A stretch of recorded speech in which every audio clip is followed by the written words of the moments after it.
For all three of us, myself and Piera and Luca Gaspari, as well as the other team of co-authors who contributed towards the project, it's of course enormously gratifying. I mean, we really put a lot of work into this project on something very novel and under-researched, and to have that recognized by people from outside of the field even is really a wonderful feeling for us.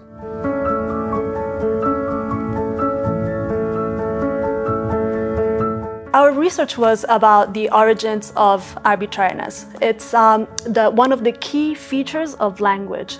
It's what enables us to connect words, different words, such as dog, hund, or cane, to the object. Much research looks at animal communication systems on the one hand.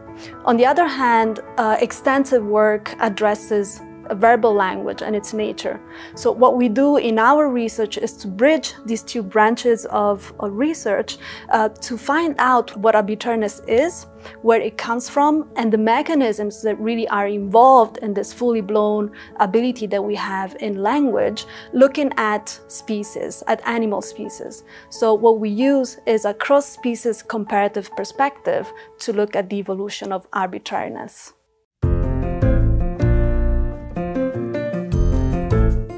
What we find actually is that there is evidence of this kind of behavior throughout the animal kingdom. So the question now is, okay, so what is unique about arbitrariness in human language, right? And what seems to be the case is that although we find some limited degree of this behavior in animals, you know, there's some signals are somewhat flexible, this really differs from the kind of absolutely unbounded flexibility that we find in human language.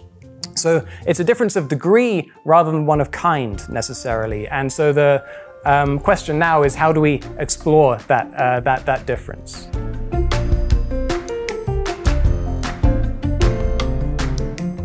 To engineer the concepts we were going to use in the paper.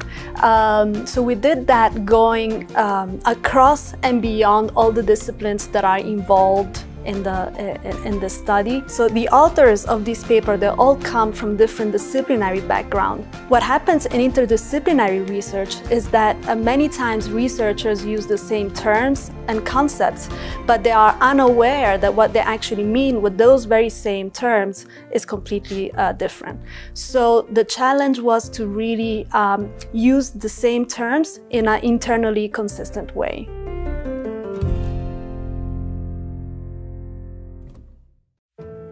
Given the impact of our species on the planet, you know, I don't think it's an exaggeration to say that to understand questions like why did language evolve, when did it evolve, how did it evolve, why did it only evolve once in humans and nowhere else? These are questions that are a big part of the puzzle of why the world is the way that it is. So in this respect, I think any advances in the study of language evolution have enormous intrinsic worth to society. On top of that, through understanding human nature through a comparative lens, we also get to understand animal communication systems and animal cognition in a better way.